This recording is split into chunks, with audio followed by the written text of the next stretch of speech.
Getting recommendations from your friends for that perfect diet might be a big waste of time. The real answer is already within you, your genes. What are the best foods based on your DNA? What foods have the nutrients that you need? How quickly do you metabolize caffeine and alcohol? Don't guess. Use the code Speak for Yourself for $20 off a Geno Palette DNA kit. Find out how to eat for your genes. Oh, welcome to Speak for Yourself.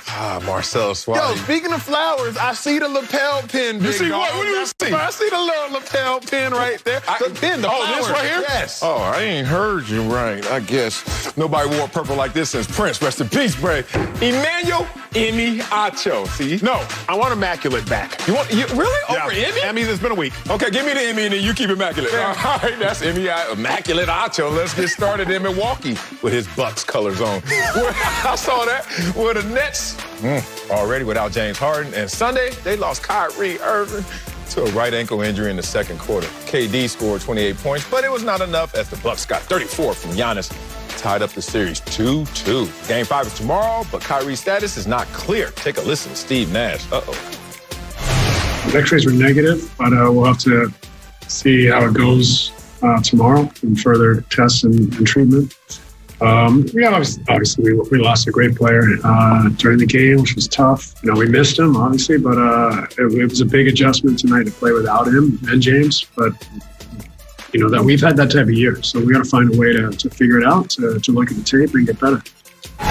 So Bucks green, immaculate, whatever the hell. Do you expect Kevin Durant to carry the Nets without Kyrie and Harden? America, Sel, this is about to be an incredible hour of sports television because I've never been more passionate about a topic in my life. Yesterday, former Heisman winner Robert Griffin, he was at my head. Acho, Longhorn on Longhorn crime, because I put out a truth about Kevin Durant. Not a lie, it was a truth let me hear about Kevin Durant. First, let me answer the question. You deserve an answer to this question. My dog. I do not expect Kevin Durant to carry the Nets without Kyrie and James Harden. And I don't expect him to because we've never seen him do such a thing. We've never seen Kevin Durant win at the ultimate level without another MVP on his roster. Ever, America. We've never seen it. Roster. We've never seen Kevin Durant win a chip, get to the highest level without another MVP on his roster. Now, still, I look at it like this. 2020, LeBron James, he won the chip with Anthony Davis. Anthony Davis had never won a league MVP. 2019, Kawhi Leonard, he won a chip and he's never won a league MVP, nor has anybody on that Raptors team. Then you have 17. You got 18 with the Warriors. But LeBron won again in 16, Steph won in 15, LeBron won again, or Kawhi won in 14. You go down the list, and everybody has won chips without other MVPs but Kevin Durant. So I don't expect Kevin Durant to. Now, I will say this. I hope to God that KD and all the KD fanatics shut me up. Yes, sir. My hands up. Sal, Fanatic. I don't like to argue. I like to know. Ooh, okay. I don't like to argue. Okay. I want to know that KD is the best player in the world. I desperately want to know that Kevin Durant is the best player in the world, and he can prove that to me with this series. We always say this. Wow. Man, without LeBron James, Kevin Durant would be the best player in the world. Kevin Durant is the best player in the world, except for LeBron James. Kevin Durant became the best player in the world when he was the best player on the best team in Golden State. But you can be the best player on the best team and not be the best player, a la Tom Brady on the Buccaneers this year. So just because you're the best player on the best team does not make you the best player. But Kevin Durant can prove to us once and for all that he is the best player, but I don't expect him to. Now, Kevin Durant would prove to all of us, at least to me, I'll speak for myself, my experience, my expertise. Kevin Durant can prove to me that he's the best player for this clear, concise reason. Put LeBron James in this situation on the Nets without Kyrie, without James Harden. I don't believe he beats the Bucks. Put Steph Curry in this situation in Kevin Durant's place without Kyrie, without James Harden. I don't believe he beats the Bucks. Put Luka in Kevin Durant's place without Kyrie, without James Harden. I don't believe he beats the Bucks. I think that Kevin Durant, if he does in fact beat this Buccaneers team, would thus be the only player in the NBA who could have done this. And there is no other time in Kevin Durant's life where I could say he's the only player in the NBA who could have done something. Put LeBron James on those Warriors teams instead of Kevin Durant. Still win chips. Put LeBron James on the Thunder team when they're up 3-1 against the Warriors. I don't think they blow the lead. I think this is the only moment that we can look at Kevin Durant and say, Kevin Durant's the only player who could have accomplished this feat. The question is, can he accomplish it? My answer, I do not expect him to. And I do expect him to. And you gave me an emotionally charged argument. My dog. I could see why RG3 was hurt. Me too. Woo! Okay, but one thing I've learned about me, I have very few superpowers. But one of them is I'm emotionless. Okay. And I don't know if that's good or not. I'm going to find out from a therapist one day. But when people be, and I'll be like, I stay logical, man. And here's the thing. Is KD the best player in the NBA, yes or no? Let's just go there, no, Texas sir. hater. You're not. No, sir? I'm not. I went to Texas. How can I be a Texas hater? Because your take. I'm wearing my T-ring for crying out loud. You did that for a disguise and to throw us off your scent. Okay, so you don't think he is? I think he is. And I don't think that the criteria is if you're the best player in the NBA, you have to take on a machine to prove you're the best player in the NBA. Right now, this is man versus machine. Without James Harden, without Kyrie Irving, there's one man standing versus another team that has a two-time MVP and a couple other all-stars and then some dudes. Now, that's an impossible task. But if there is someone who can make that impossible probable, yes, sir. His name is Kevin Durant because he's the only one that will be on the court that is unguardable. Now, here's the thing. Now, when you're unguardable, that doesn't mean the ball's going in the hoop. Of course. Because P.J. Tucker exists. And his little scrappy, thick, 6'5". 6'5" is small in the NBA. It's like scrappy fire hydrant. This little dude respect if I ever seen you big. But in NBA standards, he is getting away with murder. Now, this is what this series is about. Not Kevin Durant. It's about two people. P.J. Tucker. No. I'm going to get so mad if you say. I am not going to get off the argument. I know lesser analysts. Who's the second person? Who's the second person? Oh, any of them zebras? The referees. This is what this matchup's going to come down to. And then I'm going to get back to Kevin Durant. Kevin Durant going to go get his. You want me to do Kevin? No, you ain't going to take me out my seat. No, I don't want to. I don't want to. Kevin Durant going to get his, and they're going to win this series. But let me tell you why they may not. P.J. Tucker's getting away with murder right now. Second degree. Okay, manslaughter. You're right. Manslaughter. He getting away with killing them and didn't try. Here's the thing. The physicality is next level between P.J. Tucker. I don't know if you've been doing ISO cam. It's too hard. No deeper voice, but the same crying. P.J. Tucker getting away with it. Referees allowing him to. It's been a lot of conversation. Why am I highlighting that right now? Because if P.J. Tucker is still allowed to pull that same weapon out against Kevin Durant, they got him. But here's the thing. What's the thing? I just brought it to the referee's attention, and I know how they work. They ain't gonna do that now. They gonna call it like they supposed to call it. So now KD gonna get his opportunity to shine. Here's his greatest opportunity. Not the referees bailing him out. Not P.J. Tucker not being as scrappy and good as he is. It's this. This is the first game plan in the playoffs that is gonna be KD, you're the focal point. Yes, you sir. know why you're the focal point? Because you're the only thing we have to focus on offensively. Yes, sir. Correct? So I hate all these haters out there and naysayers who saying, well, where was he in the fourth quarter? He had 0 points. Well, they all got yanked at 4:28 in the fourth quarter. Of course. What are he going to do? Once Kyrie went down, he knew the situation. What was he going to do? Even if your mind is able to make that drastic shift to I'm the only dude, the game plan has to align with your new mindset that you are the only guy. Steve Nash is going to look at KD and say, you know it's all on you. That's it. KD is going to look at himself in the mirror and realize, this is my moment. Because I've been hearing Acho and Texas haters like himself all calling me out. Will he step up to the task? He has to. He has to. He has Will to. he make it happen and advance past this? Absolutely. Do I expect him to? Certainly. It's all about KD. I won't let anyone, not even my big, dear brother Marcellus, who looked out for me this weekend, shout out to the tech, shout out to the plugs, shout out to you, my dog. I'm not even going to let you act as if it's not all about KD. Now, I'm going to go to the big board. I'm not going to tell y'all why I'm going to the big board yet, because y'all just going to have to see why I'm going there when I get there. Sal, it's time to venture. I don't care what happens to my seat. I'm going to stay here, but it's time to venture to the big board. You can stay there because you look good. I don't want to mess up nothing you got going on. America. Oh, God. America. Finally, Sports America, you are going to have to reckon with the difference between being the greatest scorer and the greatest player. Kevin Durant is the greatest scorer, arguably or inarguably. But finally, y'all are going to have to reckon with, is he the greatest player? Let's look at what the heck I'm talking about.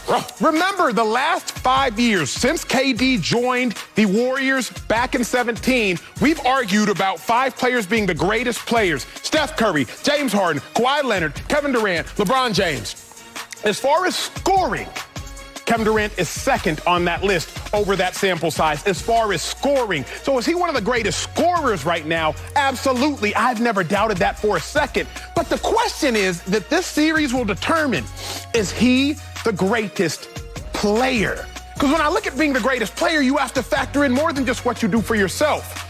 What do you do for everybody else? Those same 5 players, let's talk about points responsible for. Points are you scoring and points you're assisting on. Now you still see LeBron James. You see James Harden. You see Steph. You see Kawhi. And lastly, you see KD.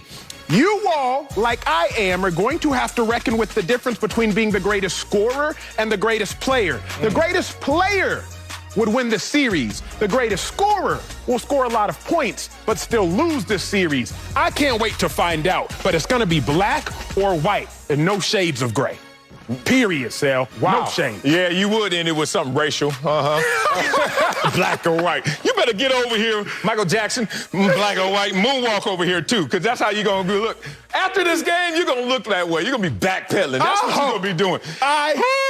Man, look, I'm going to be objective because that's what I'm built to do. Yes, sir. I will acknowledge all of the criticism that comes KD's way if he's not up to this task. I will acknowledge it. And accept it. I will Don't just accept it. Acknowledge it. Accept it, Yes, sir. but I will not add to it. Okay. Because I'm on the other side of the fence. I recognize this is man versus machine. But if there's one guy I'm tasked to go out there and do the impossible and make it probable, it's Kevin Durant. Let's talk about when you use Kevin Durant as a guy who's never won it all without another MVP. Yes, sir. That's what I said. And then a mutual friend of ours, certainly my friend, and I think yours too, because he has tremendous respect for you. Magic Johnson just texted me and said, "Hey, man." No, he didn't actually. Okay, good. I'm not saying. But don't let me add Magic. Hey, if you never won a championship without an MVP, Acho says you're blank. Trash? Not good? It's not what I said. I need to text Magic back. There has to be a qualification. Because Magic didn't do that. So I'm asking, what do I tell Magic? He's on the line. Can I clarify? Yeah, you better clarify for Magic. Because you like Magic. No. Do you like KD? The difference is this. Marcellus, Vernon, got him on Wiley. his third take, America. No, there's a very big difference. The difference is no other players are joining teams. Oh, the GM has to do it. Joining the teams GM does it, that already have an MVP existing. You said something, sir, that was a lie. I heard it. IFBN and all. I heard it. You said something that was a lie. What I say? You said, I'm not convinced about the man having to beat the machine. You're not going to let that deter you, rather. The man having to beat the machine. Kyrie, a man, beat a machine. When? Beat the Warriors, sir. Dirk Nowitzki. With who? One man. He beat the machine. With who? He beat the Heat. Kyrie and who? Kawhi. I'm about to say Kyrie and LeBron. Kawhi the man beat the machine. Lowry? That was a machine. Kyle Lowry? What's weird? Stop. You disrespected Kyle Lowry on the show just last week. That don't mean he ain't Dirk Nowitzki. That's an a man. He beat a machine. So I know that men Jason Terry, but I'm listening. Jason Terry was 32 years old. I looked it up before the show. Jason Terry was 37. He was still balling in that series. Men can beat machines if they are that dude. I give you that. Dirk was that dude. KD, I hope he is. Yes. I want to shut up. I really do. Yeah. Kind of. I want to shut up. But Kevin Durant, he got to do it, Sal. He has to be who you have told me he is. Look, he has to be. Look, once again, let me start over again because we got to the same place. We went a different route. I'm going to acknowledge that. And I'm not going to hate. I'm not going to be mad. I'm going to say, you're right. I'm going to do all that. However, I want you to understand, you are placing a bet. I love this guy. I don't know what he has a V-neck on, tight, probably there for UFC, but he's in Vegas, right? And he puts his bets in. And then with his drink, spilling it over the chips, looking at the ladies, hey, thinking he already won. You just put your bet in. You just put a bet in. You are sounding so arrogant right now because of that bet, not respecting who KD is without Harden, without Kyrie. They played together this year. 2 games. KD without Harden, without Kyrie. Who won those games? Brooklyn. Now, I know it's the regular season. Yes, it's not the postseason. 2-0 this season when he's without his boys. Okay. One of only 5 players right now, 50, 40, 90. Okay. And they are 9-2. When KD, without those guys in this situation, he scored 40 or more points, 8 or more assists. In the playoffs, 9-2. Let me clean that up again. When he has 40 or more. Yes, sir. You think he'll get 40 or more? I hope. Yes or no? Yes, sure. Thank you. Okay, so that helps. Kevin. Sure. 8 or more assists because he's going to be the whole team. No. Yeah, okay, well, that's your point. That's the point. You're that guy with the V-neck on, tight, UFC, and you are there screaming before the actual hand is placed. We got to see how this is going to play out. When you notice that this team is going to go out there and everything's going through Kevin Durant, which means tremendous attention, which means open shooters, which means Joe Harris. I know you've been struggling in the last couple games, but guess what?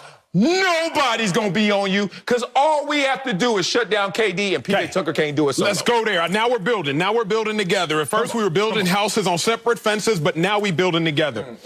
Jim Jackson, NBA analyst, astute NBA analyst, former first round pick, friend of the show. Jim Jackson, y'all look him up. Y'all don't know his credentials. He came on this show because I said that James Harden was more important to the Nets than Kevin Durant because he's responsible for creating more. Jim Jackson, first round pick, he told me, now look, Acho, James Harden is asked to do different things than Kevin Durant. Facts. So James Harden's going to have a different box score than Kevin Durant. I shut up. I said, you're the first round pick. You're the astute analyst. You're right. But then this morning, I could no longer shut up, in part because Jim Jackson's not here, but also in part because I'm paid to do a show. So now the question still for you, for Jim J, for y'all watching. Now we got to see, is it a matter of desire or require? Do they desire that James Harden does more for the Brooklyn Nets? Or is James Harden required to do more for the Brooklyn Nets because he can? Okay. The question is, can KD, Kenny the Jet Smith, two-time NBA champ, he said yesterday, if y'all want to listen to me, listen to him. He said Kevin Durant isn't asked to do anything but score. When he was on the Warriors, he was asked to score. Now, been asked to score. James Harden leads the team in assists. James Harden has more boards than KD. KD, you just asked to score. Well, guess what, big dog? Now we asking you to do more. Can you? I've always said I don't think he can because I haven't seen him. Though I have been told by people with much greater knowledge than I about basketball, it's not that he cannot, it's that he is not asked to. Well, now we asking you to, big dog. So can you? There's going to be a line of delineation. The reason I love math, Sel, is because 2 + 2 = 4. It doesn't matter how Marcellus Wiley feels. It doesn't matter how Emmanuel Acho feels. There's a finite answer. It is objective. It is not subjective to our opinions. Finally, it don't matter how I feel about Kevin Durant. If you do this, that is best player in the world criteria and qualification. If you do not, that may be best scorer in the world criteria and qualification, but it is not best player in the world criteria and qualification. The Milwaukee Bucks are good. They are not the 2017 Warriors. The Milwaukee Bucks are good. They are not the 2018 Warriors. The Milwaukee Bucks are good. They are not the 2011, 12, 13, or 14 Miami Heat. The Milwaukee Bucks are good. They are not the 2016 Golden State Warriors. Kevin Durant, if you are the greatest player in the world, which so many people think you are, and I hope I can believe the same thing in about 3 more games, then you will win this series. Okay, I'm really about to push back now because this is my last lap. This is my last kick. Look, we're in dire straits right here, dire situation when you talk about anytime a head coach has to start off his press conference, X-rays were negative, it ain't going to go well after that, right? That's facts. And that's Steve Nash having to say that. I want to give perspective to this before I button this up.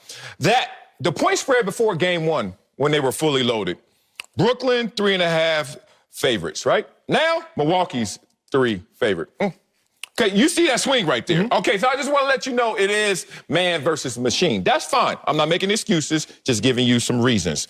When you see Kyrie hurt, and all of a sudden you say, damn, I wonder what impact that's not going to have on the Nets.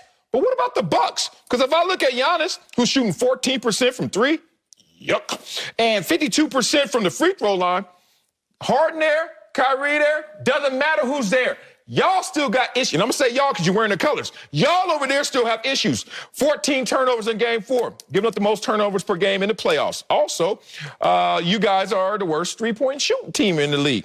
All those things going to come up. You know why? Because now we're going to shift our focus. KD, you're the entire offense and defensively lock in to make these bad numbers look worse. But I'm going to give it to you simple and straight because you think 2 + 2 = 4. Yes, sir. That's only in math class. Had a lawyer come up to me and talk to me before. I'm going to leave his name out of it because I didn't get permission for him to say this and to acknowledge it. He was a O.J. lawyer, O.J. Simpson. He said, in math, 2 + 2 is 4. But in logic, in rhetoric, in law, in any other way, us conversing, 2 + 2 is something between 3 and 5. If you don't know that difference right there, you're not going to understand where I'm coming from. Basically, we ain't got to be exactly what you saying we are. Just somewhere around it. That's going to be enough for KD and them boys to advance. Coming up, damn, I want to say his name. The Clippers are back in the series after a big win Saturday. But we'll tell you if we're confident they can even it up tonight. That's next. Don't speak for yourself. Pretty cool.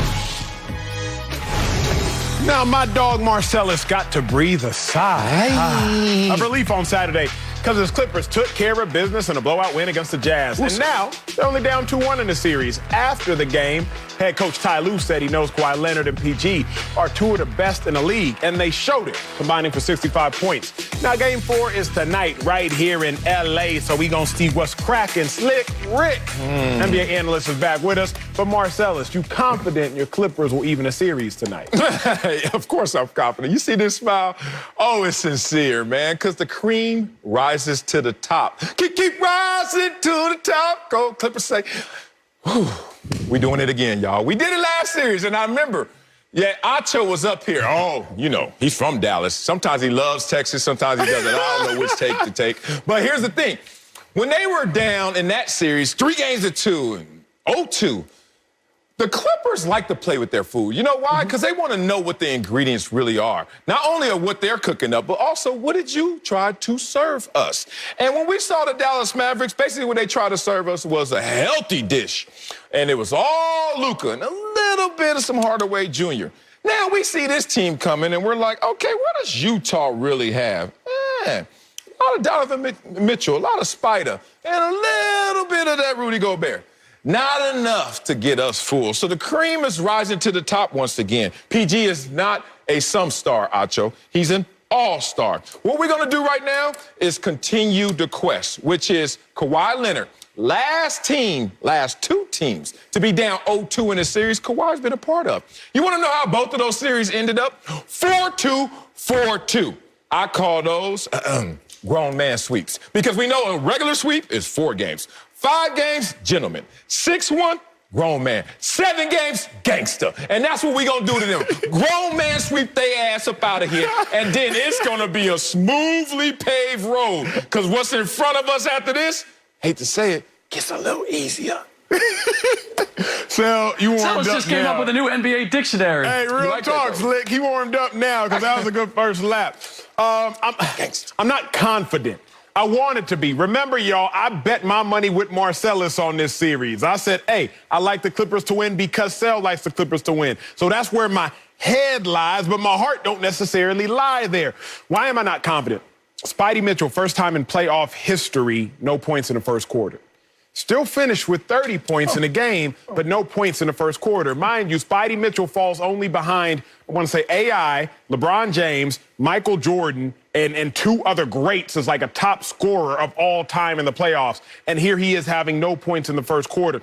I'm not convinced y'all can replicate, by y'all the Clippers, can replicate shutting him down. PG! Right. PG 13. Apologize. Apology. I will not. He proved he was an all-star for a game. For all of a game, he proved he was all of a star. Can he do it for all of a series? Shout out to you, PG. I tip my hat to you. The question is, though, Sel, that was his first 30-point game in the playoffs in roughly 11 games, if I am not mistaken. I need to see it more, maybe 10 games. Kawhi, he did his thing, too. But, Sel, everything went right. Murphy's Law. Oh, here we go. Anything that can go wrong will. Well, anything that could go right did. And you all won by 25 or so points. I don't think everything's going to go right again for the Clippers. That's why I'm not confident that they will do it. I think that they will do it, but there's a difference between a thought and confidence in said thought. That's where I am. I'm as confident as I've ever been about the Clippers when it comes to winning Game 4. That's not saying much, though, because since the bubble, my confidence has been waning in this team, especially when it comes to their ability to replicate one great performance and follow it with another. I hear that. All that said, the reasons that I feel confident are very solid and have everything to do about the matchups in this series. Marcellus, you started out by giving us an NBA dictionary and a new definition for the different stages of a series, and I appreciate that. But you also neglected to mention one other star, and that's Jordan Clarkson, Sixth Man of the Year, who was big in games 1 and 2.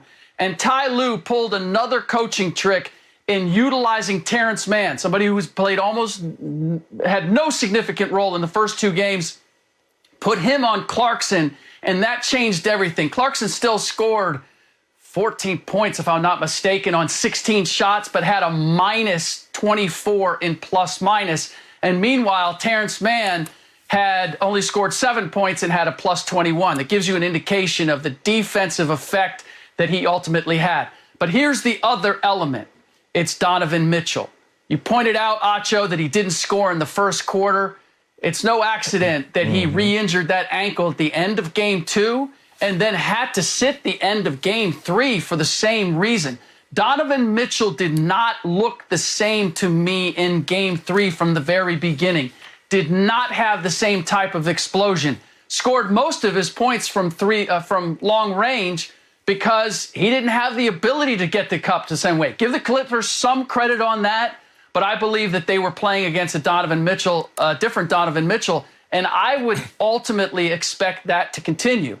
The one other element, and I don't like the fact that we keep looking at how Kawhi and Paul George are scoring and giving the impression that their scoring is what really determines this team. Look at how many guys contributed to knocking down threes. The Clippers are at their best when those guys draw attention and move the ball and everybody's touching it. And that's what happened in game 3. And it's contagious. The more success you have that way, the more you want to do it. They shot 52% from three-point range, and Marcus Morris, their best or most efficient three-point shooter, has yet to join the party. So, look, as good as everything went, I have no reason to expect that anything is going to be different in game 4. Yeah, exactly, man. When we get Morris joining the party, it's over because let's talk about how crowded the party already is. Reggie Jackson, Batum, Kennard, 27 of 43 right now from 3, 62.8%. Goodness. And you know we're the best shooting team from the three-point line. Even in the conference semifinals, everyone keeps talking about the Phoenix Suns. Respect to them. But the Clippers still even have a higher percentage in this round. Also, fewest turnovers for any team going still in the playoffs versus the Jazz has the second most turnovers. I'm glad you brought up all the little things because it is the little things. Not only the issue and injury to Mitchell's ankle, but also, Acho, you got to respect the first and third quarters for what they really are. Those are coach's quarters. That's when coach has the game plan. That's when we're going out there a little more scripted, a little more regimented, a little more disciplined. And when you see the Clippers locked in, they're a better team than the Utah Jazz. It's just that simple. So now we're a better team playing our style of ball, which is shoot the three and play some good defense. But more importantly, we got some family members joining the party. Uncle Mo. You know about Uncle Mo? Uncle Mo Minim is on our side right now. And when Uncle Mo is in the building, it feels bigger than it even is. We were down 0-2 in the Dallas series. Yeah, we had to go all the way to 7 with them. It was a gangster sweep. My apologies. But if you look at this series, down 0-2 again, and then one game, it feels like more than it is. Guess who's also feeling that? The Utah Jazz. They're like, oh, man. Are they about to pull off what they pulled off last series? That's the issue. We got Uncle Mo. We got all of our guys except you, Morris, joining the three-point party. We got our dynamic duo going out there playing Dynamite. It's a wrap. I'm telling you, this one ain't going to be gangster. This one's going to be a grown man. Next big three is missing James Harden and now Kyrie Irving. Well, we'll tell you if KD can still carry them. Acho, KD will carry them. That's next. Don't speak for yourself. Saturday on Fox, the Cardinals take on the Braves, plus the White Sox battle the Astros, and the Reds face the Padres. It all starts at 7 Eastern on Fox and the Fox Sports app. Check local listings for the game in your area. They call me Mr. Baseball now since I go to all the games, Acho. Let's get back to the NBA where Kevin Durant's Nets were already playing without James Harden. And now Kyrie Irving, who injured his ankle in the second quarter. Steve Nash said they'll cross their fingers for his return in Game 5. Without Kyrie, KD was the only other net double figures. Yep. Game 5 is tomorrow, and the series is now tied 2-2. Slick Rick is back, but Acho, can KD carry the Nets without Kyrie and Harden? Can he? Yes. Will he? No. For one reason, one name, two initials, P and J. Shout out to What, Tucker. peanut butter and jelly? Ain't no peanut butter and jelly When stopping Kevin PJ Durant. Tucker's on KD, can we just look at what be happening to KD, the best player in the world when PJ on him? When PJ Tucker's on KD, he shoots 28% from the field, 4-14, 0 for 5 from the three-point line, plus minus -14. Now remember, when KD was on the field with Kyrie, he was 3 for 6. When Kyrie left the court because he got hurt, KD was 6 for 19. I mean, Slick, you're the basketball analyst, so you can tell me if that's good. I don't need your help, Dartmouth. It's bad. With that being said, I don't think KD can do it, but I'm going to spend the majority of my time on this take. It's the best thing that could happen to KD. Big picture, macro. Kevin Durant, we all know, struggles with, at least publicly, his place in the greats among the NBA. Several people don't have him as a top 10 player, top 15 player. Top 10 scorer? Absolutely. But top 10 player? Don't put him in that conversation. And it's because KD's never been forced to do it by himself. America, when we say by yourself, we don't mean playing 1-on-5. We mean doing it without a litany of other all-stars. Dirk Nowitzki, yes. He did it with Jason Terry, 33 years old, Jason Kidd. Kawhi Leonard, he did it with Kyle Lowry by himself. That's what we're talking about. KD has never been forced to do it without a litany of other stars. Kevin Durant can shut everyone up if he does, in fact, do it. If he beats the Bucks with Giannis, with Middleton, with Drew, if KD does that, he will shut everybody up and answer the one question that probably keeps him up at night. Can he? I don't think so. Acho, come on, stop building the straw man. First you put up the statistic and they'll go, is that good or not? No, I got it. Bang. And then you give me this. This is what KD has to do. And if he doesn't do it, well, then it proves that he's not the best player in the game. Come on. That's absolutely not fair to hang that on here. Fair. Am I confident that he can carry the Nets past the Bucks? No, I'm not confident, nor should I expect him to. This doesn't, when you lose 2 pieces to a top-heavy team. Like LeBron did? Built in to 2015? be a top-heavy team. What's that? I said like LeBron did in Like- 2015 when he lost Kyrie and Kevin Love in the finals. And what? And he lost them in the finals. Who got them to the finals? It's not like he carried every them to game. the finals without Kevin Love and Kyrie. Thank you. It's that they got to the finals, This is and crazy. ultimately he couldn't get it done without them. Look, this team is built a certain way. First of all, I mean, look, you lose James Harden, you lose Kyrie Irving, and now what are you asking KD to get it done with?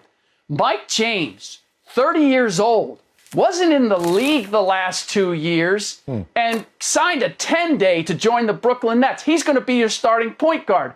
Nicholas Saxon is in your 8-man rotation. He's 21 and has played a total of 56 games, 9 playoff games included. And then, so when I look at this team and I look what it's been, even Joe Harris, I mean, Joe Harris is now your second star. Ugh. Was he a lottery pick? Was he a top pick? No. When I look at Jeff Green is one of your key pieces. He's played on 9 different teams in the last 7 seasons. Excuses. The idea that KD is supposed to carry he is. this team against a Bucks team that is as experienced and collectively experienced as the Bucks are is simply Collectively experienced. it's What finals? there isn't a player What finals? alive level. or You said Acho, collectively experienced. alive or dead. Alive or dead. There's not a player alive or dead who could take this Nets team past the Milwaukee Bucks. Alive or dead. Slick. Go get him, Slick. I'm with you. 2007, Except LeBron KD. James easily could have. 2009, LeBron James easily could have. 2015, LeBron James could have. 2016, LeBron James obviously could have. Are you 2018, suggesting that LeBron LeBron- James could have. What's Slick? Did you Are you forget what suggesting that LeBron has James done? take that LeBron James and put him on this Nets team? Yes. And he would take them past the Bucks. I'll take the LeBron James in 2018 that gave you 51, 8, and 8 in game 1 and almost beat the Warriors team with Durant, with Steph, with Clay. You say almost? With Dre. Yeah, because J.R. Smith forgot which basket to did you shoot say on. almost, That's what happened. Because J.R. Smith forgot which basket to do. okay. I would just make take sure I that heard right. LeBron James. You mean, are you talking about the series they got swept in? Slick. Is that the series you're talking about? Slick. You said that no player could do this. Let's not compare. Let's not compare Giannis. No, I went farther than that. I said alive or dead, no player could do it. Let us dare not fix our lips to compare this Bucks team with Giannis, Drew, and Middleton to any of those Warriors teams from 15 to 19. Let us dare not. So, with all of that being said, Slick, if Kevin Durant was the greatest current player, yes, he could do so. Only reason I say that, Slick, is because we have seen current GOATs do greater things. We have seen players like, to me, who was the GOAT in that year, Dirk Nowitzki, 2011, we have seen him transcend amazing heights and beat the Miami Heat with LeBron James, D. Wade, Chris Bosh. Are you introducing Dirk Nowitzki into this conversation? Yeah, I am. I am. Are you because, really? Because here's what I'm doing, Slick. Here's what I'm doing. I'm not going to allow you to lower the bar and say, I don't expect Kevin Durant to do this. We was on LeBron James's head last week when he didn't do it without AD. And now KD, we're just going to give him a pass? Yes, we're going to give him a pass because suddenly you're given a completely different team that was reliant on those top 2 stars along with KD. We didn't look at anybody else on this team. And all the other examples you've given me, whether it's Dallas and Dirk, whether it's LeBron and Cleveland, those teams were built at the beginning of the year around that superstar. To allow them, Allen Iverson's team, they got pieces that complemented their game. You don't have that now. If you allowed KD just to be a scorer, and this was a great defensive juggernaut, I might look at them different. No, here's the problem. That's not what they are. Here's the problem with what you are doing. You cannot give grace to the engineer if the engineer is a faulty product. Don't now come back to me and say, wait a second, Kevin Durant, who, by the way, helped engineer where he is. He helped engineer Steve Nash being there. He helped engineer joining forces with Kyrie. He helped engineer James Harden joining the force. You cannot now give grace to the engineer because he built a product that was faulty. Steve Nash, a first-year head coach. Why are you playing these dudes so many minutes? He wasn't counting on Kyrie and James Harden getting hurt. Kyrie been hurt his whole career. You better count on all that, big dog. He been hurt the whole career. But you don't put them together anticipating that. And look, if you want to say KD's not a good GM, okay, we'll say KD's not a good GM. But I'm not going to take that as a referendum on his abilities as a player in this situation. Lord, man. Talk about going to the gym just trying to get a little sweat, and the treadmill is at 15 already. Golly, dog, I ain't tear my hamstring. Get on, hey. Somebody like, come on, dog, work out. Hell no, you're going to mess my whole lower body up. I had a good example here, but the RPMs y'all rolling at right now, I got to slow down. But Acho, you cooked the books again. When? Don't do this to me. You cooked the books and you cooked the logic. I was winning. First, let's cook the logic. You keep going you're too literal. You're too absolute. Be nuances. 2 + 2 is 4. I told you 2 + 2 is something between 3 and 5. That's what the lawyers tell you. Now, let's get about what this is. Where that full screen at? Somebody put us all on the side. Where that cooked up book we got a full screen. We got a full screen, Acho. Let's cook these books. Cook the books. This is what they used to do to me when I was playing. Now, my nemesis in the NFL was Lincoln Kennedy. And Lincoln used to give me hell even when I made a play. It was just hell to pay. You ever seen Lincoln Kennedy? Dude is gigantic. He sound like his name, Lincoln Kennedy. 2 big-ass presidents. So here's the thing. So I used to go against him and get some work because I was so scared and just all on edge. Every now and then something will work. Here's my point. When you show me stats like that, it reminds me of people who say, well, Marcellus, you rushed against them 60 times and only got 1 sack, 1 of 60. I said, at first I used to take the ego hit. I used to say, oh, you're right. When I go against P.J. Tucker and I'm Kevin Durant, this is what my stats are. But now let's do what I end up doing to those statisticians. Show me obvious passing downs when we both know our mindset has shifted. We know that the task is different and it's all on me. Show me those stats against Lincoln Kennedy. I start looking a lot better. Hey, Acho, where you at? I can't see you on the screen. Oh, there you go. What? Show me KD when his mindset is, I ain't got no help. It's all on me. I'm the best player in the NBA. And who gonna stop me? P.J. Tucker? Western Conference that ain't Finals. it. I can show When you you that. got that full screen, Blown the 3-1 we'll lead. give it to you at the Game 5. That's what I'll show That's you. what it's gonna be. Go get him, KD. Coming up, the Packers CEO thinks Aaron Rodgers is a complicated fella. That's a late memo. We'll tell you how the reigning MVP should feel about hearing that. Next, don't speak for yourself. Let's head to Green Bay, where the drama is not going away. That rhyme. Packers CEO and President Mark Murphy recently said the situation with Aaron Rodgers was dividing the fan base. Well, the reigning MVP held out a mini camp last week, and Murphy had an interesting way of addressing his quarterback. Take a listen. I'm often reminded, though, we have Ted Thompson, I think most of you know, just a great general manager who passed away this past year, earlier this year. Often talked about Aaron, that he's and it wasn't just Aaron, a lot of different players, he would say, he's a complicated fella. Acho, how should Aaron Rodgers feel about these comments? Honestly, he should feel vindicated. He should feel as though everything he told us, we now get to realize for ourselves. Aaron Rodgers hasn't said much of anything over the last 3 months. He went on Kenny Mayne's last show over the 4 letters, and he said it's about character, it's about culture, it's about doing things the right way. That's his issue with the Packers organization. Doing things the right way doesn't sound like quoting the deceased of how they feel about Aaron Rodgers. Doing things the right way doesn't sound like unnecessarily speaking negatively about your star quarterback. That doesn't sound like doing things the right way. Character. Even if it's the backup, it doesn't necessarily sound like saying that the backup isn't ready to play or that you want Aaron Rodgers, the starter, in the worst way, even though the backup is currently situated as the starter.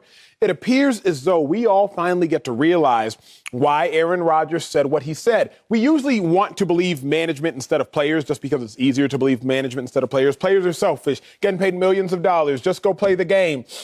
But Aaron Rodgers watching and is like, I told y'all, and he's doing that with every quote and soundbite. I like that. It gave me direction on this one because my first response was, how should he feel? He shouldn't feel jack. Think about it. In reality, you shouldn't care. You're Aaron Rodgers. If they call you complicated and if you agree with them, you're like, yeah, you're right. And if you don't, you're like, who cares what you think? In perception, you really shouldn't care because, hey, I got the perception going on right now that we are at war. So guess what? I can't let you know that you just wounded me. But in posturing, which is, I'm kind of more with Aaron Rodgers, like this is a big posturing to get something. It's him being disruptive without a destination necessarily. Don't give a funk. Somebody comes up to you and says, hey, Acho, I'm going to tell you what someone said. Oh, by the way, that person is dead. What do you think? It's like, he don't even know when he died, it sounds like. I mean, come on. So this is funny that Aaron Rodgers is playing the game this way. I just saw a new tool in his tool belt. There's a couple ways that you can engage in battle. Like, and you're talking about social battles with somebody you know and you're chopping it up. You can either try to out-talk them with your words or outlast them with your logic. Now, most people take the first one. Who wants the latter? I'm going to just out-talk you. We ain't leaving this barbershop till I win.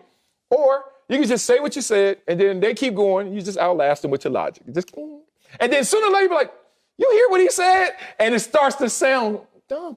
The last few comments from management upstairs in Green Bay is starting to shift the tides towards Aaron Rodgers, whether he's in reality, perception, or posturing. Y'all better be quiet, because Aaron's starting to win this one. Coming up, the Joker was ejected, and Phoenix brought out the broom sweep. We'll tell you if the Suns are the title favorites. Oh, next on Speak for Yourself. Nikola Jokic, the Joker, was ejected in the third quarter Sunday for a flagrant 2 foul on campaign. And it just went downhill from there for Denver. Chris Paul had a game-high 37 points, and Devin Booker added 34. The Suns swept, bring out the brooms, the Nuggets, and are on their way to the Western Conference Finals for the first time since 2010.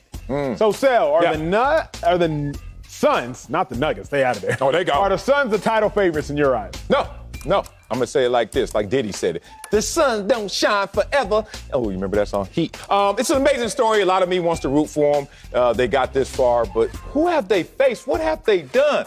The bubble Lakers, playing Lakers, they beat them. And then they beat the Nuggets, but that's wrong. They beat the Nugget because Jamal Murray wasn't there. How much for one nugget? I sure am hungry. They ain't even have a team that they face. So right now, there's some dull-ass butter knives that's going to face a juggernaut like the Clippers that's been through wars, the eye of the storm. And we going to see them boys and chop, chop, chop. So, yeah, they're not tested, and that's their problem. The Suns are the favorites. No, stop. They are. And I got to pay close attention to Fox Bet Live because I'm about to bet the Suns in 6. I don't even know who they're going to face in the finals. I just know whoever they face, they're going to beat them in 6. You got a big in Ayton. You got a score in Booker. And more importantly, you got a game manager in Paul. Sell, football, 4 minutes left. Yeah. You need a veteran quarterback who's not going to turn the ball over. That's what Chris Paul is on the court. We also got a degenerate over here who can't gamble correctly, so bet on him. We know who's going to win. It's Fox Bet Live is next. You, Sugar House. Oh, man.